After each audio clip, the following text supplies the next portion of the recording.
much continuity there. He goes over the top. Oh, what a catch! Clarence, Denmark. Welcome to Plays of the Week. Smashing Ricky Ray so far here tonight. Fred Reed, a couple of jukes. Another one, a first down to the 35-yard line. Big gain by Fred Reed. Just keeps coming back, though. Draw play to Reed. Here he goes again. Look out. Down to the 15-yard line. Couple of big carries from Fred Esks.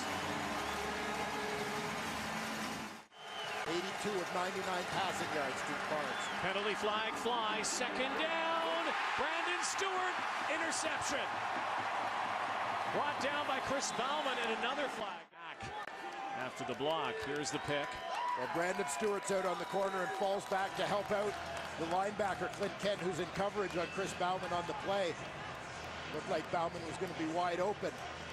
This ball hung up just a bit, allowing Stewart to get back there and make the play. So in effect, throwing down, here's the rush. Good job. And look out, Corey Watson. Down near the 40-yard line, and yet another. That lets that play to Corey Watson develop.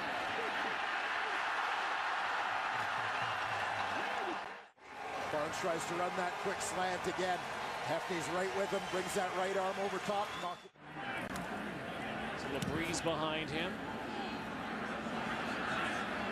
Honor lets it bounce. Bobbles in, look out! Winnipeg football! Back.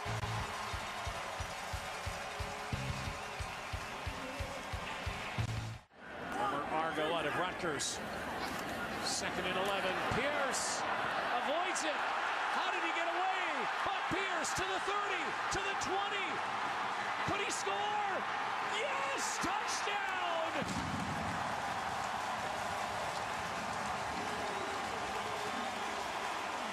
What a crazy run by Buck Pierce. Might be Winnipeg's play of the year. I'll tell you what, everybody holds their breath a little bit when Buck Pierce takes off with the football. But this is our number on the scramble, making things happen. The Eskimos get to him right off the bat on this one. Close in, but he slipped through that tackle at David Pittman, and away he goes. Nothing but room. Underrated speed by Buck Pierce as he just runs away from a couple of defenders. Good job protecting the ball, except it, but here he just smelled the goal line.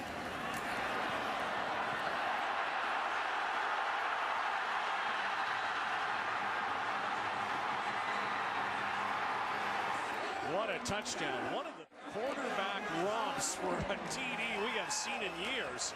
48 yards from Buck Pierce. Winnipeg's longest rushing play of the season. That says something when you've got Fred Reed on your team. That does.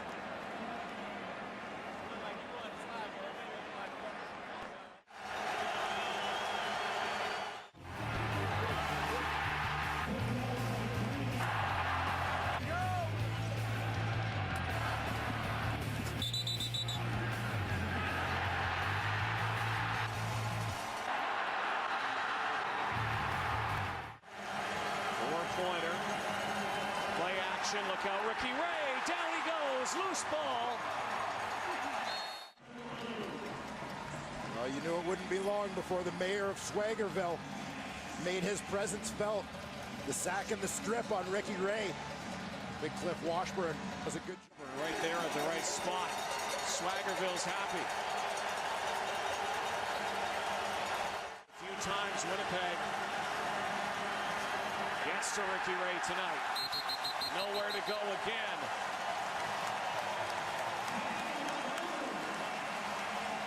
They have got this place amped up.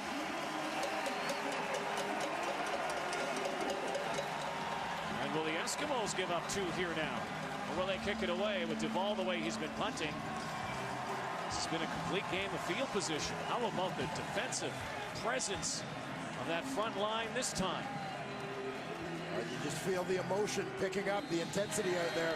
Big Donorama Sionen on that play, the man who's in place. All last year. That snap, Pierce throws it. Caught, touchdown, Terry Terrence Edwards. Why not?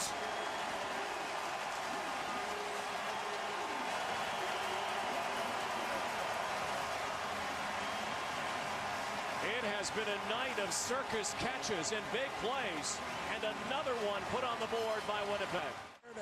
By Terrence Edwards, he's going to start off in the right slot. He just pushes deep. Buck Pierce gives him a little bit of a throw behind here. Now Terrence Edwards knows the ball's behind, but he's going to keep pushing the defender downfield. He's got his eyes on the ball. Let Weldon Brown keep running, and then he just jukes back at the last second to come back with the momentum generated by this touchdown. Here you see Buck Pierce half roll left, barely gets his head back around to the right, and puts his confidence in his receiver, Terrence Edwards, to make that play. For 5 yards. Second down play again. Pierce going deep, bombs away, and it is caught. Denmark has it.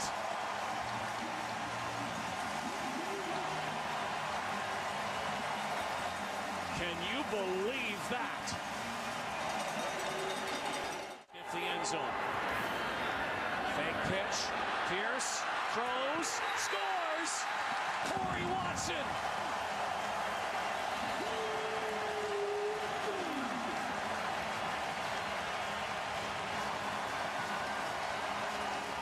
First of the season.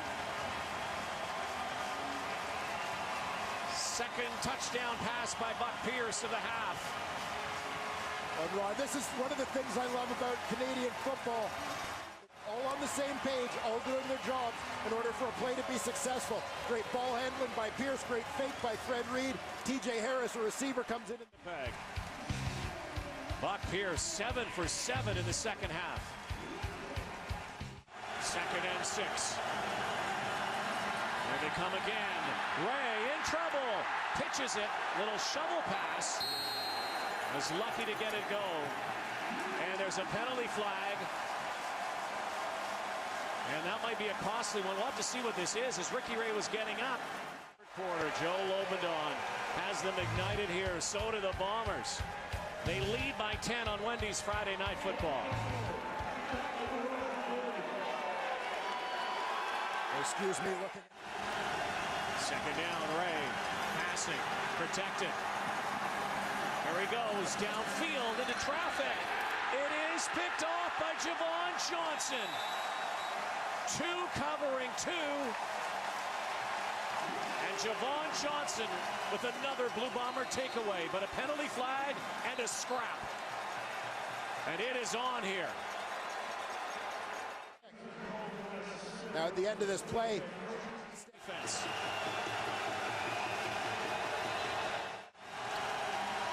Yeah, no kidding. It's Jason Barnes tonight. We're likely going to see Stamps though, and Ricky Ray fumbles it. He's hammered, ball loose. Edmonton. Well, I've said it over the course of this season, one of the keys to the Edmonton Eskimos' resurgence has been the play of Ricky Ray, and he's been confident because he's had protection. When he's getting beaten up like this, it's... The Blue Bombers leading tonight and leading without Doug Brown. Let's go down to Sarah Orlesky. Well, Rod, I am down here with defensive tackle Doug Brown right now. Doug, it seemed like a very different group in this second half, that defensive line in particular. What have you seen from here on the sidelines? You know, the guys are just having a lot of fun out there.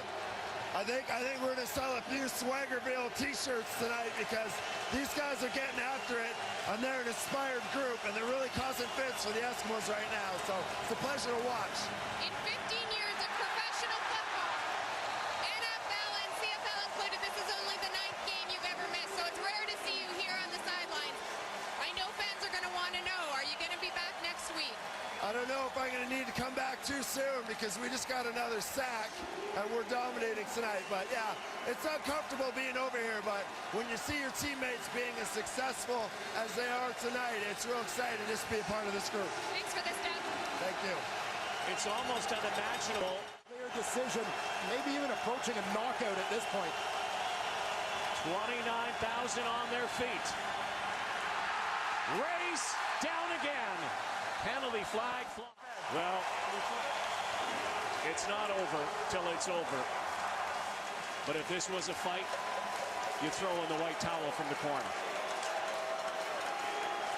knockout. The Edmonton Eskimos offensive line. The situation now, I mean, the Winnipeg D-line, these guys are tough to block at the best of times, but when they know that you have to throw the ball, that's fine.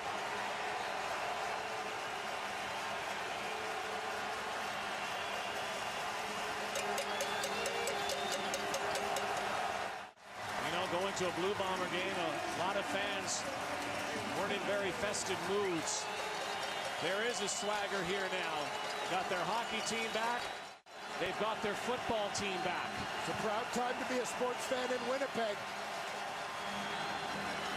Ricky Ray into traffic. Lights out. Brandon Stewart. Another knockout blow for the Blue Bombers. He fumbles it. Javon Johnson loses his helmet. But the Blue Bombers are maybe frustrated a little bit with the showboating that's going on. They've earned the right to celebrate however they want to celebrate, but There is joy in Swaggerville. The mighty Bombers are 5-1. The same as the Eskimos.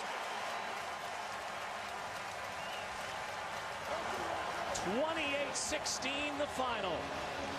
Winnipeg roars in the second half.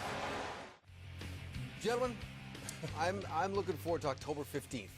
Yeah, Commonwealth Stadium, that is the next time those two teams play. Isn't it great when there's all kinds of hype for the top two teams in the league? They go out there on Friday night and lay it down like that. A couple of stats for you to consider here. 5 turnovers by the Edmonton Eskimos tonight. They had 5 in their first 5 games. Winnipeg really took over in the second half. They lead the league in points scored in the second half and points allowed in the second half. So this really is how they've been doing it all season long. We'll get to the guys in a moment, but first, let's go back to Canada Stadium and bring in live a member of that ferocious Winnipeg defense, Jonathan Hefney. Jonathan, it's Dave Randor from the CFL on TSN studio. Thanks very much for joining us. Tell us, first of all, about the emotion of the last really 2 weeks. You had that emotional win last week after the unfortunate passing of your assistant head coach, Richard Harris, and then you're still riding this emotion from the crowd and from amongst your own ranks. I mean, we just going out and playing for coach, and we're not giving up on nothing, and don't nobody really respect us, and we just going out trying to earn our respect each and every day, and I mean, it's just big for us to keep on rolling. We just really playing for Coach Harris. Jonathan, how you doing? Milt Stiegel here. You guys seem to be playing some very unselfish defense. Would you think, or would you feel that's the reason for your success? I mean, coming into training camp, we knew we had great DBs and great D-line and great linebackers, so we just going out and playing very stingy, don't want to give nobody nothing. If they get something, we're going to hit them hard and tackle them hard and make sure they go down. We're not going to go down without a fight. Jonathan, Matt Dunnigan here. We talked in Toronto and Winnipeg last week. Tell me how important it has been for Tim Burke and his influence with this aggressive group of defensive players. Coach Burke just giving us the tools and giving us the right techniques to do what we have to do, and he's not ever letting up on us. And that's all we doing. We just going out and playing hard for Coach Burke and just for the team, man. We really not letting up. Coach Burke giving us everything we need to do, and we just not stopping. Hey, Jonathan, Chris Schultz here. My number one observation is you guys physically took it to the Edmonton Eskimos. Talk a little bit about the emotion of the game, because by the fourth quarter, you guys looked like you were having a whole lot of fun. Oh, man, we was having too much fun. We knew at one point, once we got a break, they were going to break down. They couldn't stop our defensive line, I didn't think. And once Odell got around that edge and made a couple plays, everything just seemed to ease up for us. And once I told the guys we needed to be more physical up front and stop the run so they couldn't really get off on the run, everything fell into place. Jonathan, one more question for you. I want to ask you about what may have been the turning point at the end of the first half. Buck Pearson, that 48-yard run. Talk about the performance of your quarterback tonight. Oh, man, Buck is a leader, man. You can never give up on him. He go through things. He get hit hard. He bounces right back up. And that run was just incredible. We called him Buck Vic. You know, if he wasn't such a good quarterback, I think he could play in your defense, Jonathan. Oh, man, I think he can play on the defense, too. Come back there and play a little bit of safety for us and hit somebody. Go enjoy this tonight out in Swaggerville, and we'll see you in Montreal next week. Swaggerville, swag. Jonathan Hefney, you hit the nail on the head, Chelsea. They are having fun. 5-1. They are rolling. They had 4 wins all of last season. Their defense, again, dominant tonight. And Cavis Reed, who was their defensive coordinator last week, goes, yeah, I remember that. I remember that from last year. Thoughts? Let's start with you, Milt. Well, that was a complete team effort. Everybody contributed, and we pretty much know that their defense has been dominant all year long, and we were trying to figure out what is their identity on offense. Are they a passing offense? Do they want to rush the ball? But they did a little bit of both today. Even Buck Pierce got in on the rush. And so if they can continue doing that, special teams, kicking in, causing turnovers, making plays, that's what you need to do if you want to be a championship team. Top of the show, pregame was talking about their big play young receivers, led by Terrence Edwards, the veteran there who does nothing but catch touchdown passes. And they stepped up again today for the Winnipeg Blue Bomber offense and really sparked them with some stellar plays. I thought that Buck Pierce run there at the end of the first half ignited this football team and really set them on fire, and it was over from that point forward. But I agree completely. It was an absolute team effort, and it was a physical football game that was dominated by Winnipeg. And I'll tell you, I think the best rivalry right now in the Canadian Football League is going to be the Edmonton Eskimos and the Winnipeg Blue Bombers, because I thought Rod and Dwayne were dead on. I guarantee these guys, when they get back in their hotel room, they'll look up next time they're going to play this football team, and it'll be a war next time. And, as pro football players, you never want to admit another team or another human being took it to you physically. But when you watch the film, and when Edmonton watches this particular film, a few of those guys are going to say, you know what, I was beaten physically in a football game, and that is inexcusable. Edmonton has a great team, but you almost sense this coming on, because in the second half of the Calgary game and the Toronto game, they weren't as good as they were. So you almost saw this coming, and I thought physically Winnipeg took it to them. They had a great start, too. Remember, they started on like a house on fire in their very first possession. They led 11-1 after one quarter, but from that point forward, it was the Winnipeg Blue